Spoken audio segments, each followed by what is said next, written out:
When the United States Post Office Department introduced the use of zip codes in 1963, it was to speed up and automate the delivery of mail. Inadvertently, they also created a system with unimaginable socio-economic benefits. It provided a tool to organize data and display demographical information, which became the backbone of entire industries. Zip codes grew to be a representation of social and community identities. Hell, they were even immortalized in TV shows like 90210 and Veronica Mars. I don't know what an 09er is. It's someone who lives in the prestigious 90909 zip code.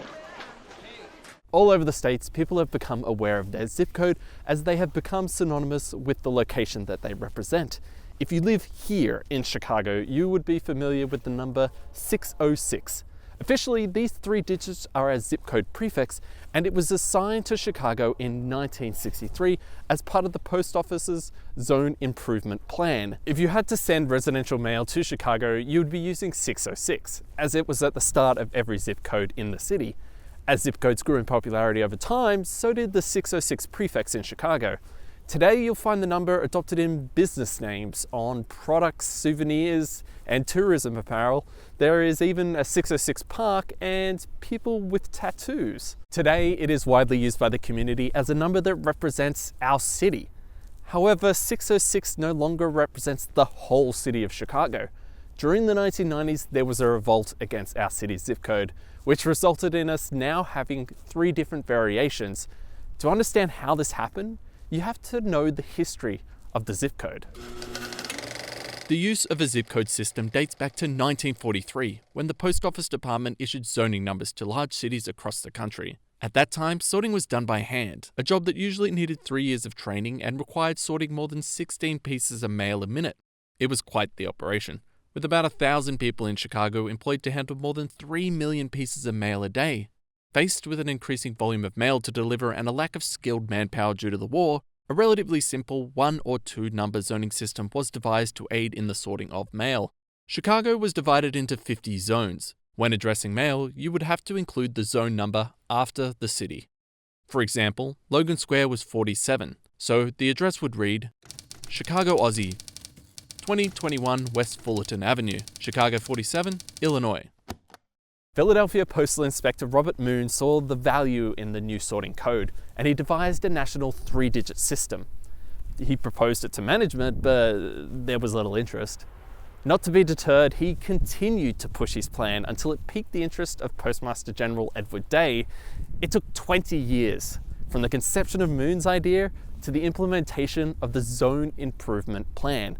Talk about a slow delivery. The plan combined the existing 2-digit sort code with Moon's 3-digit system for a new nationwide system that would help zip the mail to its destination. Here's how it worked. The United States was divided into 10 broad geographical areas and numbered from 0 to 9. Each area was further divided. These areas were assigned 2 digits according to the population and transportation networks. Under the new system, Chicago was in the 6th national area, and 06 was designated to the city. Finally, the last 2 numbers designated small post offices or the postal zones in larger zone cities.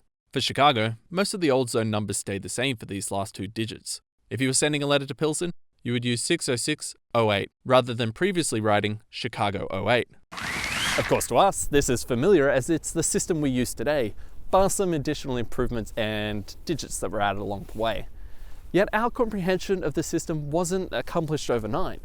The post office knew that the ultimate success of the zip code depended on its adoption by regular citizens and large mailing businesses. Sending a letter now involved consulting a zip code directory or having to reach out to a family member with your updated address. For individuals, this was somewhat bothersome, but imagine you owned a business with thousands of addresses. It was costly and time-consuming. The Postal Service helped by working directly with many businesses that had extremely large mailing lists. For us, the everyday mailer, well, they knew exactly how to get us on board.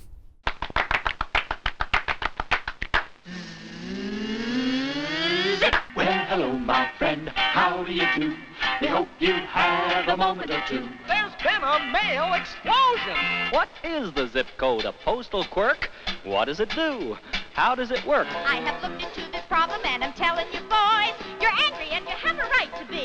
You know you gotta have a zip code. Yeah, you gotta have a zip code. A zip code. Yeah, you know you gotta have a zip code. Remember, only you can put zip in your postal system. That campaign worked and led the vast majority of Americans to adopt the zip code. Man, the 60s, wild times. Yes, the 60s were great for the post office and the zip code, with a polled 83% of people using them by 1969. The post office developed a prototype zip code sorting machines that could process 36,000 letters an hour thanks to the zip code.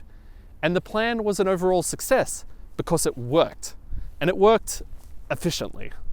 Such a useful system caught the attention of the Census Bureau, and they decided it was to be implemented in the 1970 census. This was a pivotal moment for the zip code. Up until this point, your 5-digit number was used solely for the purpose it was intended, to efficiently sort the mail and aid in its swift delivery. Beyond the 1970 census, a zip code could tell you its population, income, racial background, the field of employment, home ownership, if your home had adequate plumbing, and when people left for work and how they got there. Real estate companies, insurance providers, financial institutions, advertisers, the government, and many, many more utilize this information. For many, it changed the way that they did business. For example, an insurance agency could tailor prices based on datasets that haven't been available before. Businesses with established mailing lists could now target zip codes with higher income or larger family households. Decades after it was introduced, people were starting to notice the effect of the zip code, and not in ways that were always good. When the Zone Improvement Plan rolled out, the 606 prefixes covered the whole city of Chicago, and a little bit more. As part of the plan, smaller towns would often draw their zip code from the nearest larger municipality. Places such as Niles, Cicero, Elmwood Park, Evergreen Park, and Riverdale had 606 zip codes. Residents in these areas complained that particular services wrongly assumed they lived in Chicago. The Riverdale mayor said that some insurance companies would rate their auto and home insurance premiums according to the higher Chicago rate, rather than the generally lower suburban rate. Communities also argued they wanted a civic identity that wasn't tied to the city of Chicago, as by that point, the zip code was a widely recognized attribute of individual identity. Residents blamed the United States Postal Service, probably the only ones who were actually using the zip code system for as it was intended, to speed up the delivery of mail. Ultimately, residents complained to their representatives, who then put pressure on the Postal Service, and they began issuing new zip codes. During the 1990s, the Postal Service granted numerous zip code changes. In 1992, Niles switched to a 607, Cicero and Elmwood Park changed in 1996, and Riverdale 60627 switched to a 60827 in 1997.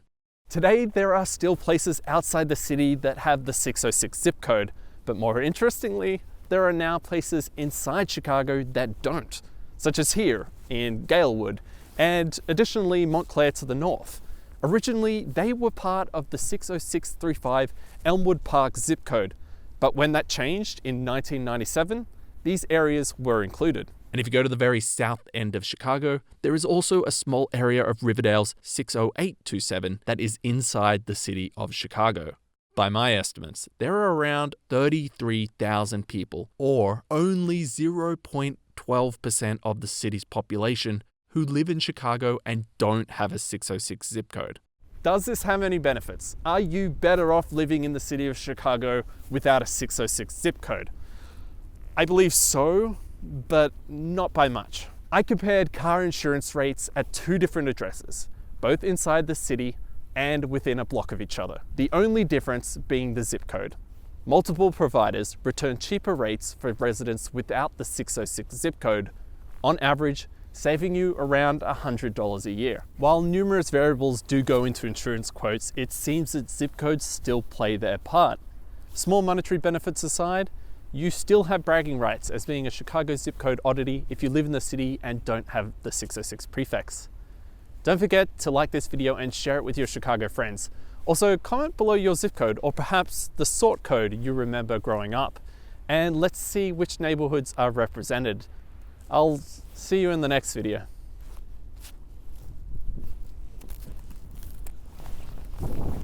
It's cold.